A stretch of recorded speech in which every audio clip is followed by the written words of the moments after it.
Hey guys, welcome back to Jump Ball Central. Today we're going to be talking about the worst NBA stat lines of all time. But before we start, make sure you hit that like button and subscribe to our channel so that you never miss any amazing video from us. Number 1, Andre Robertson, the Zero Game. So far in his career, Andre Robertson of the Oklahoma City Thunder is known as the strictly defensive stopper. He has a career average of 6.6 points, 5.1 rebounds, 1 assist, 1.2 steals, and 1 block. Usually, if he plays for substantial time, he can make a strong contribution to the stats. But on the night of February 25th, 2016, he had a pretty uneventful game. While playing 22 minutes against the New Orleans Pelicans, Robertson accounted for only 2 field goal attempts in the box score.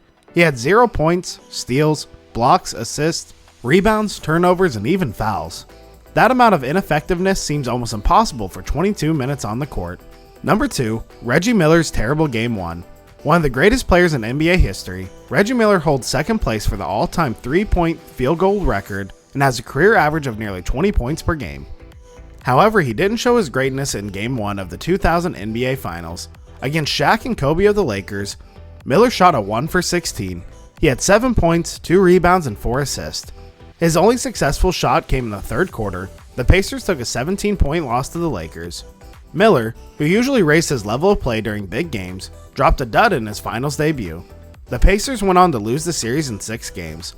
This was a far cry from the 8 points in 9 seconds against the Knicks or the game-winning shot against Michael Jordan and the Chicago Bulls.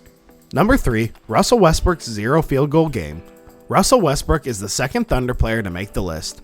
On December 28, 2011, he scored only 4 points against the Memphis Grizzlies, and these were entirely from the free throw line. He went 0 for 13 from the field in nearly 40 minutes of play. His numbers for that game were 3 rebounds, 6 assists, and 4 turnovers. However, his bad performance did not cost OKC a win. They squeaked out a victory against the Grizzlies with the final score being 98-95.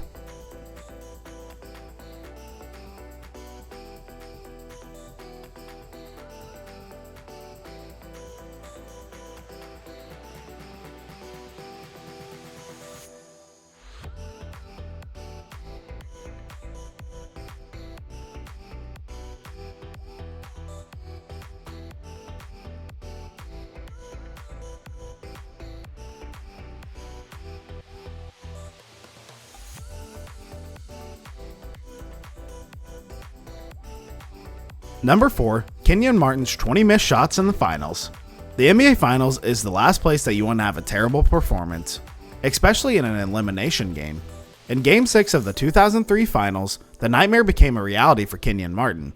In that game, he scored 8 points while missing 20 field goals. He finished the game at 3 for 23 from the field. While only shooting 13%, he did manage to add 10 rebounds and 2 blocks. His Nets would lose the game 88-77. Number 5, Tony Snell and Joel Anthony. Tony Snell and Joel Anthony account for the second and third quintuple bagel on the list. Snell played 28 minutes against the Jazz in February of 2017. He did not record a single point, rebound, assist, steal, or block. Other than 2 missed shots and a foul, he had no accountable stats at all. He nearly set the record for most minutes played in a zero-stat game. That record belongs to Joel Anthony, though, who on January 9, 2011, played 28 minutes and 46 seconds with 0 points, rebounds, assists, steals, or blocks. Luckily, he was able to get the win in over the Blazers. Anthony would have another zero-stat game a few weeks later with 25 minutes of play. Number 6, Derek Fisher's 34 minutes. A game-saving steal and a final score of 103-102 were the redeeming moments from an otherwise terrible game. In a year that the Lakers would win their 15th championship, Fisher had a terrible early season performance against the Houston Rockets. Playing in 34 minutes, he shot 0 from 5 from the field, including 0 for 1 from the three-point line. He got 2 steals and 2 fouls. Other than that, it was zeros across the board. Number 7, Richard Hamilton's strange game. Going 0 for 10 and still leading the team in scoring, that was accomplished by Detroit Pistons' Richard Hamilton on January 6 of 2005 in a game against the Memphis Grizzlies. This game isn't as bad as some of the others on the list, but it was a strange feat. Hamilton redeemed his terrible shooting performance by going 14 for 14 from the free throw line. As expected though, the Pistons lost the game 101-79. The Pistons shot 31% and had 2 quarters where they scored less than 20 points.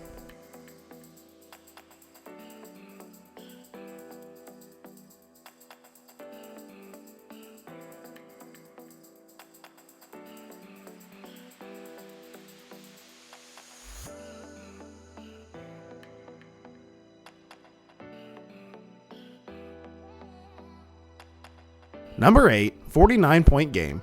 The 1998-1999 season was a tough one for the Bulls.